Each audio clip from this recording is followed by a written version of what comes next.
When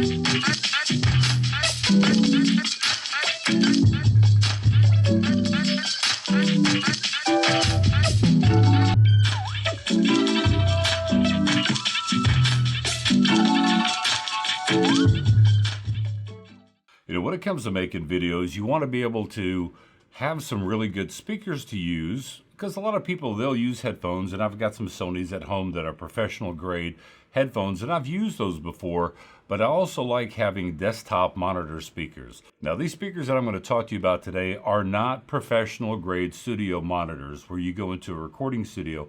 It's not that type. This is a budget-minded setup, but these are near-field monitors, and what that will do is there's not something that will be 8 feet away from you and sound fantastic, but on a desk pointed at you and raised up a little bit. And the ones that I use, I have a little foam that is inclined, so it helps raise it up a little bit. But these near field monitors, when they're 2 to 3 feet away from you, you can actually get some really nice sound. And we're going to talk about those coming right up.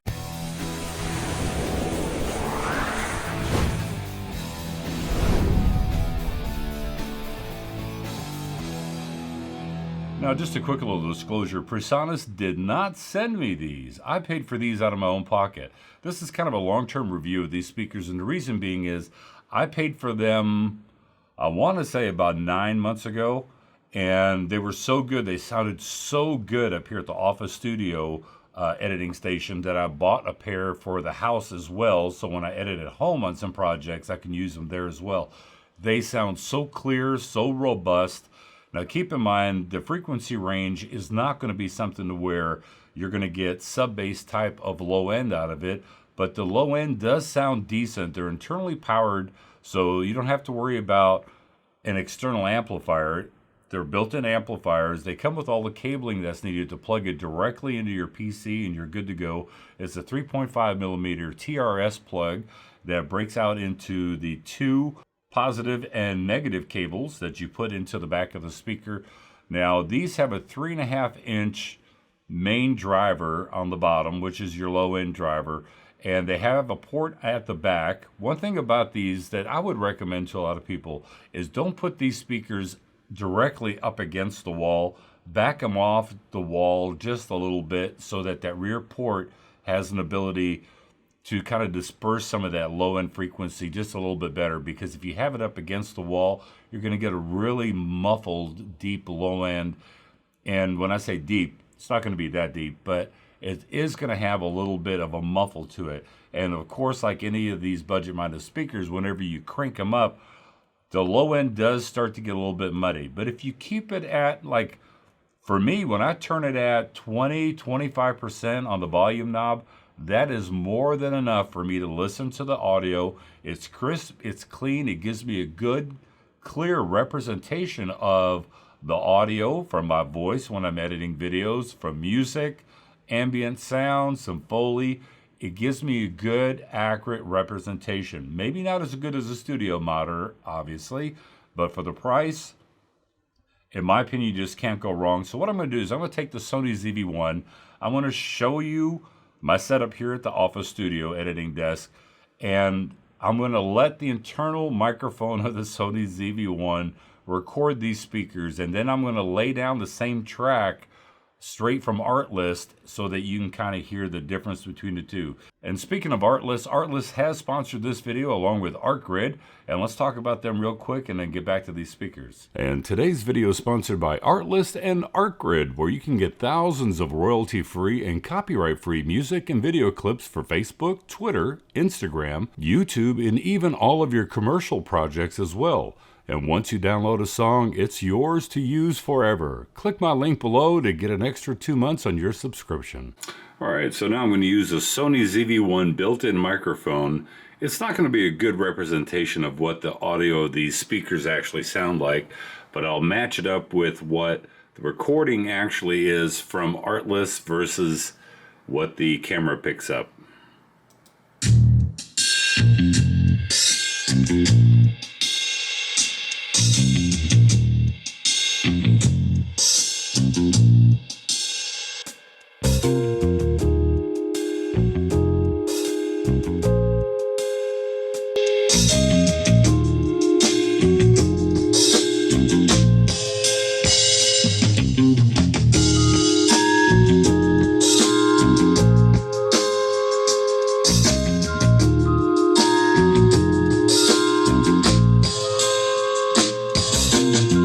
one thing to remember is these are near-field monitors. These are not professional studio monitors, but definitely an upgrade from the monitors that I had before. And since they're near-field, when you're within 2-3 feet of these speakers, they sound just perfect. Even though they don't have a sub bass or a subwoofer cabinet that goes with it. And yes, the lower end driver on this does not go down to 20 hertz, but it sounds really nice. It's not very muddy. It's got a nice little punch to it. And overall, the sound is much more improved than these guys. So these PreSonus Eris 3.5, they make a 3.5, a 4.5 inch driver version, and I believe a 5.5 inch driver version. For me, I just wanted something small and compact. I had some Logitech speakers that I'd used for a couple of years prior to getting the PreSonus, and those were okay, considering it was a $20, $30 speaker. But this is, you know, yes, you get what you pay for, and this is still budget-minded when it comes to a reference monitor, and they're built as a reference monitor. I call them little near-field monitors because when you're that close, they do sound really, really good.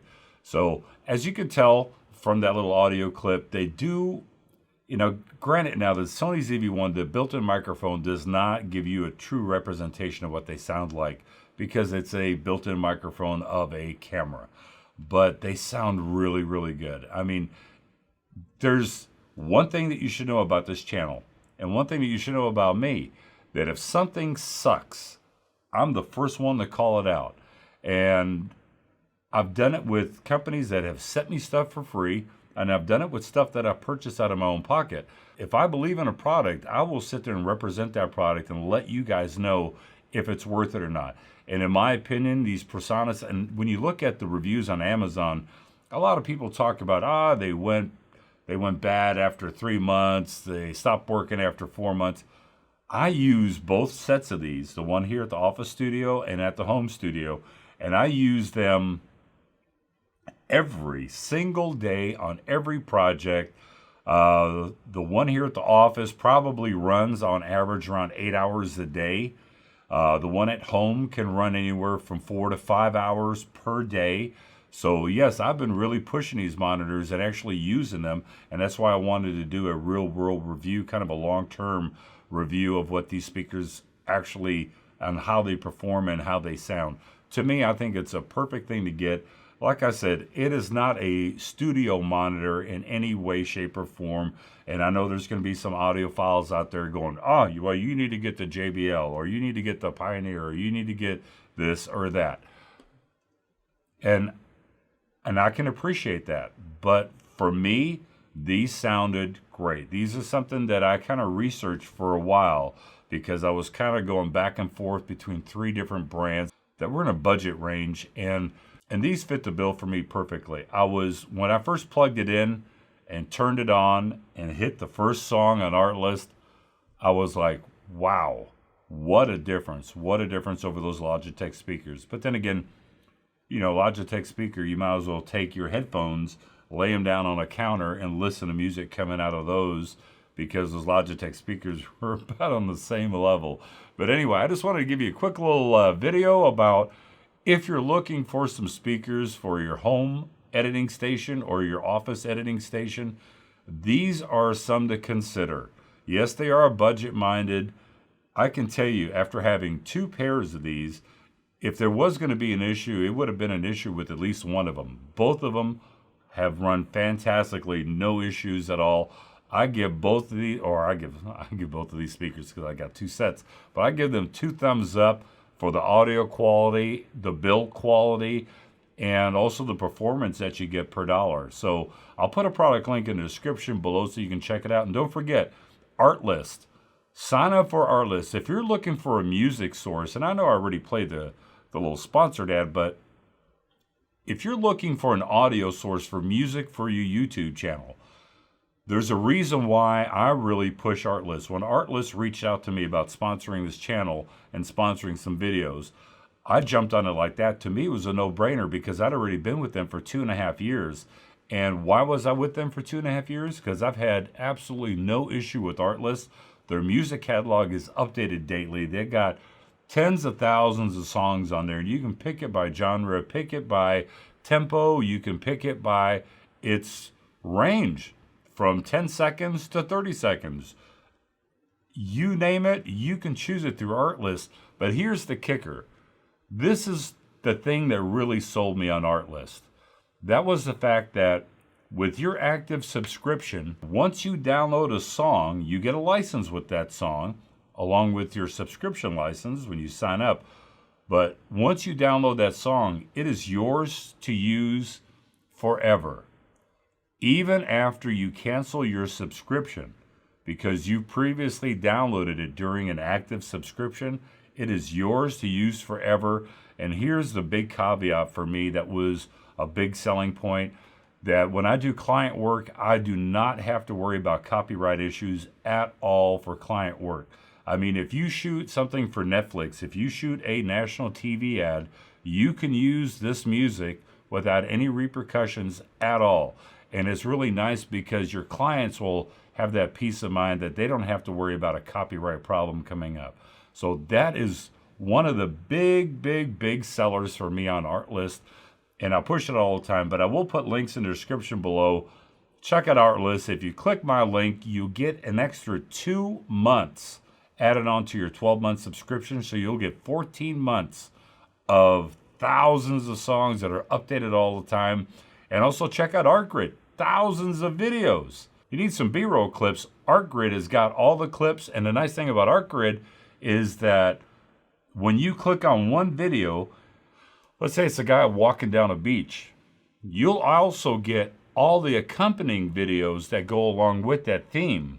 So it'll be the same guy, maybe walking down a beach with his wife, maybe getting in a car driving to the beach, if you kind of follow my drift there. So you can use that B-roll and actually make a short clip out of it. And Artlist has got a contest going on that will end here pretty soon, but they're giving away $75,000 in products in their editing challenge. So sign up, get an Artgrid subscription, get an Artlist subscription, and they also have a sound effects, but you don't have to use the sound effects library to do their editing challenge. But if you use their song, video clips, and you enter in, you can get $75,000. There's a first, second, and third place winner that will be awarded different prizes. So check it out. Links in the description below. Links to these speakers in the description below. The video turned out to be a little bit longer than what I thought, but hey, tell me what you think about these speakers. I like them. I hope you guys have yourself a great day, and remember, I'll catch you in the next review. Bye-bye. Oh, by the way, if you made it to this part of the video, the next couple of videos are going to be about lights, like those two lights that you see behind me, those amber lights. Those are from Godox. Those are the TL30s. There's going to be 1, 2, 3, 4, 5, 6, 7, 8 light videos coming up. Stick around for that.